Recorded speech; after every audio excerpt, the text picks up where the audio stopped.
कई बार आपके मन में एक प्रश्न आता होगा कि जो भी चीज मैं चाहता हूं वो मुझे प्राप्त क्यों नहीं होती है। और जिस भी व्यक्ति को वो सारी चीजें प्राप्त हो रही है जो आप पाना चाहते हैं, तो वो आपसे ऐसा क्या अलग कर रहा है जो उसे सारी चीजें प्राप्त हो रही है लेकिन आप प्राप्त नहीं कर पा रहे थे। कुछ सालों पहले मुझे भी ऐसा ही लगता था कि यार मैं जो भी चीज चाहता हूं वो मुझे कभी मिलती ही नहीं है। और जिस व्यक्ति को उसकी बहुत ज्यादा जरूरत नहीं है या फिर वो पाना भी नहीं चाहता लेकिन उसके बाद भी उसे वो चीज मिल जाती है। ये कैसे होता है, आज हम इसी के बारे में समझने वाले हैं। अब इसे समझने के लिए हम आपके बचपन में चलते हैं। बचपन में आप सभी ने कभी ना कभी आम के पेड़ से आम या फिर जो कच्ची कैरी होती है वो जरूर तोड़ी होगी।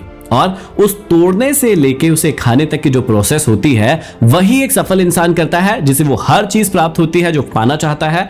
और आपको अभी तक इसलिए नहीं हो रही है क्योंकि आप उस प्रोसेस को तो कर चुके हैं लेकिन उस प्रोसेस को अब इस जिंदगी में, मतलब जहां पर आपको सफलता पाना है, वहां पर नहीं अपना पा रहे हैं। देखिए, जब भी आप कच्ची कैरी या फिर आम तोड़ने के लिए जाते थे तो सबसे जो पहला नियम है जो हर सफल व्यक्ति अपनाता है वो आपको अपनाना होगा, या फिर एक बार फिर से उस नियम को याद करना होगा।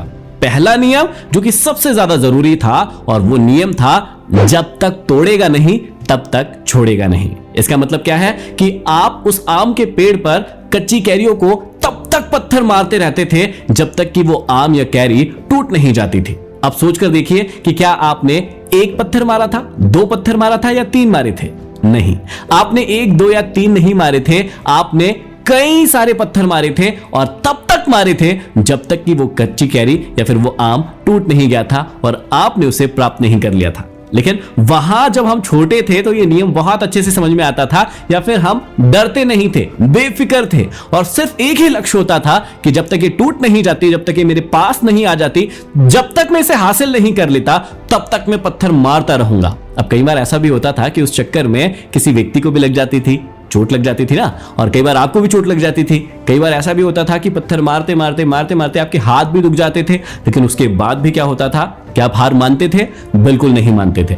सबसे पहला नियम वही है कि जब तक तोड़ेगा नहीं तब तक छोड़ेगा नहीं। और इसी को बचपन से ही हम एक कहानी से बड़ा समझते आ रहे हैं, और जब हम प्रोफेशनल लैंग्वेज में उस शब्द को कहते हैं तो हम कहते हैं कंसिस्टेंसी। मतलब जब तक आप उस चीज में माहिर नहीं हो जाते, उसे प्राप्त नहीं कर लेते हैं, बार बार उस चीज को आपको करना है। जैसे कि आपको खरगोश और कछुए की कहानी में बताया गया था कि खरगोश तेज तेज भागता है और आराम करने लगता है, लेकिन कछुआ आराम नहीं करता है, चाहे धीरे धीरे चलता है लेकिन चलता जाता है। और इसे ही कहते हैं कि कंसिस्टेंसी होना बहुत ज्यादा जरूरी है। अब तब जब आप छोटे थे तो इन नियमों के बारे में नहीं जानते थे, तब भी उसे फॉलो कर लेते थे, लेकिन आज जब आप बड़े हो गए हो, आपको नियम बहुत अच्छे से पता है, लेकिन उसके बाद भी उन नियमों को आप फॉलो नहीं करते हो। तो पहला नियम आपके सामने है और आपको पता चल चुका है कि आपको कंसिस्टेंसी का नियम तब तक अपनाना है जब तक कि आपको वो चीज प्राप्त नहीं हो जाती है। चाहे कुछ भी हो जाए, चाहे आपकी मंजिल के सामने कितनी भी हर्डल्स आ जाए, कितनी भी मुसीबतें आ जाए, लेकिन आप रुकने वाले नहीं हैं। और कब तक नहीं रुकने वाले हैं? जब तक कि आप उस चीज को तोड़ नहीं देते हैं। अब दूसरी चीज जो कि इंपॉर्टेंट होती है, जब भी आप आम तोड़ने के लिए जाते थे तो याद करिएगा किसी ना किसी चीज का इस्तेमाल करते थे। मतलब कोई ना कोई वहां पर साधन होता था। किसी के लिए वो साधन पत्थर होता था, तो किसी के लिए गुलेल होती थी, तो किसी के लिए कोई बांस का बड़ा टुकड़ा होता था। हर व्यक्ति अलग अलग अपने अपने तरीके के साधन से उस आम के फल को तोड़ता था। अब यहां पर भी अपने जीवन में वही नियम अप्लाई करना है, कोई नियम अलग नहीं है।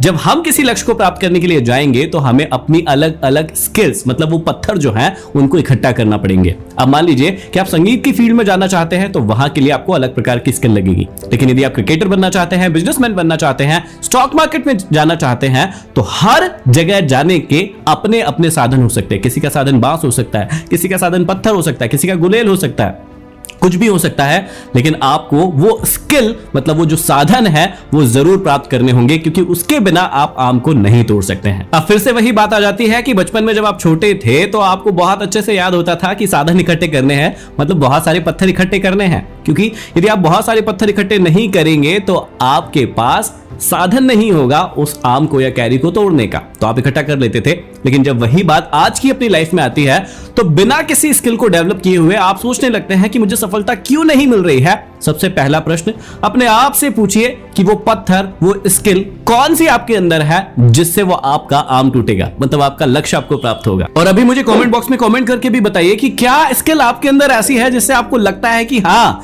मेरे अंदर ये स्किल है, मेरा ये पत्थर है जिससे मैं वो अपना आम तोड़ पाऊंगा, मतलब अपने लक्ष्य को प्राप्त कर पाऊंगा। और यदि नहीं है तो भी लिख के बताइए कि अब मैं इस स्किल को काबू करूंगा या फिर इस स्किल को प्राप्त करूंगा जिससे मैं अपने लक्ष्य तक पहुंचूंगा। तो दूसरी और बहुत साफ बात है कि आपको उसके बाद साधन इकट्ठे करने पड़ेंगे, मतलब वो पत्थर इकट्ठे करने पड़ेंगे। और पत्थर का मेरा मतलब है कि वो स्किल्स डेवलप करना पड़ेगी जिससे आप आगे जाएंगे। तीसरी और सबसे इंपॉर्टेंट चीज है कि समय देखकर पेड़ बदल लीजिए। देखिए हमारे समाज में एक बहुत ही गलत भ्रांति है कि भैया किसी एक चीज में आप पड़ गए हैं तो सिर्फ उसे ही करना है, उसके अलावा कुछ नहीं करना है, इधर उधर ध्यान नहीं देना है, एक ही जगह पर फोकस रखना है। देखिए फोकस एक ही जगह पर रखना बहुत ही अच्छी बात होती है, आपको फोकस एक ही जगह पर रखना होता है।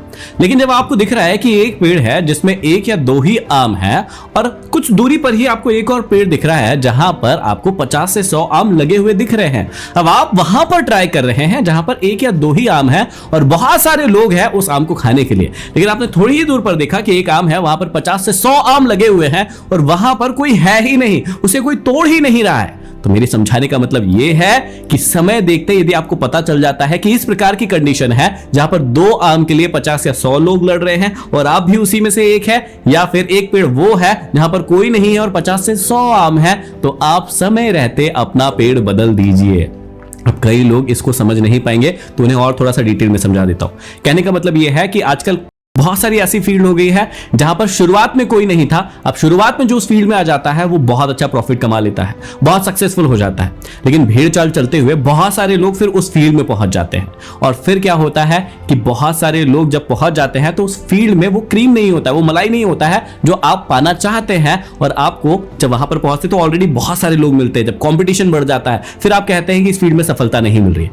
वो इसलिए नहीं मिल रही है कि टाइम रहते आपने अपने पेड़ का बदलाव नहीं किया, आप भेड़ चाल चल रहे थे, आपने देखा कि यहां पर अब बहुत सारे लोग हैं, बहुत सारे लोगों को सफलता मिल रही है तो मैं भी इस फील्ड में चले जाता हूं। देखिए ऐसा नहीं होगा, क्योंकि जो व्यक्ति उस फील्ड में शुरुआत में आया था उसने उस पेड़ को फाइंड किया था जिसमें 50 से 100 आम लगे थे और वहां पर उसे कोई नहीं तोड़ रहा था। तो आपको भी ये देखना है ऐसा आम या ऐसी फील्ड, ऐसी जगह जहां पर अभी बहुत सारे लोग नहीं देख रहे हैं और आप पहले पहुंच जाइए और वहां का आनंद लीजिए। अब जब बहुत सारे लोग आएंगे तब तक उस फील्ड में आप बहुत ज्यादा नाम कमा चुके होंगे या बहुत कुछ कर चुके होंगे। जैसे अभी एक एग्जांपल से समझ लेते हैं, कुछ सालों पहले स्टार्टअप्स के बारे में किसी को पता नहीं था, लेकिन धीरे धीरे कुछ लोग आए, इंडिया के अंदर भी आए, फॉरेन्स में भी आए, कि वहां पर उन्होंने स्टार्टअप में शुरुआत की, आज उनके बिजनेस बहुत बड़े बड़े हैं। अब जब स्टार्टअप इतना फेमस हो गया है तो हर व्यक्ति करना चाहता है स्टार्टअप, लेकिन अब उस फील्ड में उतना मजा नहीं है जितना कि आज से 5 से 6 साल या 10 साल पहले था, क्योंकि उस समय उस पेड़ पर कोई नहीं था, कुछ ही लोग थे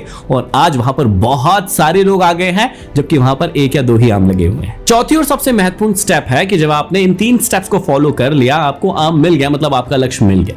अब कई बच्चे आपने बचपन में ऐसे देखे होंगे, जिसने आम तोड़ा है वही खाएगा, वो किसी के साथ शेयर नहीं करेगा। और कई सारे बच्चे ऐसे होते थे कि जिनके पास आम होता था, उसी ने मेहनत की है, उसी ने तोड़ा है, लेकिन वो उसके साथ जितने भी मित्र यार होते थे, जितने भी लोग होते थे, उनके साथ वो आम या कच्ची कैरी को शेयर करते थे, मतलब मिल बांट कर खाते थे। अब जब आपको अपना लक्ष्य प्राप्त हो जाएगा तो आपको भी इस बात को ध्यान देना है, क्योंकि सफलता की शुरुआत यहीं से होती है। जब आपको कुछ मिल जाए उसके बाद आप कैसे हैं, आपका बिहेवियर कैसे है, आप लोगों के साथ कैसे व्यवहार कर रहे हैं, उस सफलता का क्रेडिट सिर्फ आप अपने आप को देते हैं, वो फल सिर्फ आप खाते हैं, या फिर उस फल को हर एक व्यक्ति के साथ शेयर करते हैं और भी लोगों को डेवलप करते हैं, ग्रो करते हैं, उन्हें अपने साथ आगे बढ़ाते हैं। ये सबसे इंपॉर्टेंट चीज आ जाती है, क्योंकि समझने की बात बहुत सिंपल है। कई लोगों को लगता है कि जो भी काम आपको पसंद हो उस काम को कर लो, आपको बहुत ज्यादा पैसा मिलेगा।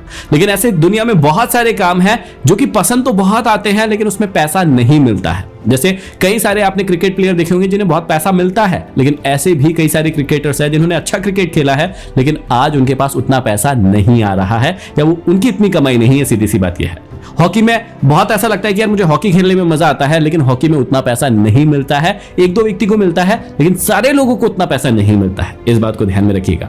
तो ऐसी कई सारी फील्ड है जहां पर मजा बहुत आता है लेकिन पैसा नहीं होता है, लेकिन लाइफ को जीने के लिए पैसा बहुत ज्यादा जरूरी होता है। मेरे कहने का मतलब यह है कि आप उस पेड़ का चुनाव कीजिए जहां पर आपको अपनी अर्निंग या फिर अपने लक्ष्य प्राप्त हो रहे हैं। सिंपल सा फंडा रखिए जीवन जीने का, क्योंकि पैसा कमाना तो महत्वपूर्ण है ही। यदि आप अपने शौक को अपने पैसे के साथ इन्वॉल्व कर देते हैं तो और अच्छी बात हो जाती है, लेकिन आप अपने शौक और पैसों को अलग अलग भी रख सकते हैं। कैसे, उसे समझने की कोशिश कीजिएगा कि कहीं से हो सकता है आप बहुत ज्यादा पैसे कमा रहे हो और उस पैसे को कमा कर आप जहां अपना शौक पूरा करना चाहते हैं वहां पर कर सकते हैं। मान लीजिए कि आपने 20 से 25 साल या 30 साल की उम्र तक एक लक्ष्य बनाया कि मैं करोड़पति एक इंसान बन जाऊंगा। वो किसी भी काम को करके हो सकता है, वो शेयर मार्केट से हो सकता है, वो बिजनेस से हो सकता है, वो स्टार्टअप से हो सकता है, कहीं से भी हो सकता है। और 30 साल के बाद आपने कहा कि मैं अपने पूरे जीवन में जो भी मेरे शौक है, जो भी मेरे शौक है, उन्हें पूरा करूंगा। तो यदि आपके पास पैसे हैं तो क्या आप उन शौकों को पूरा नहीं कर पाएंगे? बिल्कुल कर पाएंगे। लेकिन व्यक्ति अलग सोचता है, वो सोचता है कि मैं अपने शौक को ही अपना प्रोफेशन बनाऊंगा, क्योंकि ऐसे बहुत सारे महान लोगों ने और बड़े लोगों ने कहा है कि जो शौक है उसी को प्रोफेशन बनाओ, तभी आपको सफलता मिलेगी। लेकिन एक्चुअल में ऐसा सच है नहीं। आप यदि सफल हो गए तो आप किसी भी शौक को पूरा कर सकते हैं। अपने व्यू को थोड़ा ऐसा करके भी सोचिएगा, तब आपको पता चलेगा कि दुनिया जैसी आप सोचते हैं या आपको जैसी दिखाई जाती है एक्चुअल में वैसी नहीं है, उससे कुछ और भी उसका व्यू हो सकता है। तो ये बात शायद आपको समझ में आई होगी। इन 4 पॉइंट्स को हमेशा ध्यान में रखिएगा और आपको भी वो सारी चीजें मिलेंगी जो आप पाना चाहते हैं। वीडियो कैसा लगा मुझे कमेंट बॉक्स में कमेंट करके जरूर बताइए। हर उस व्यक्ति तक शेयर जरूर कर दीजिए जिसको अपनी मंजिल अभी तक नहीं मिली है। अगले वीडियो में फिर मिलते हैं, तब तक के लिए धन्यवाद।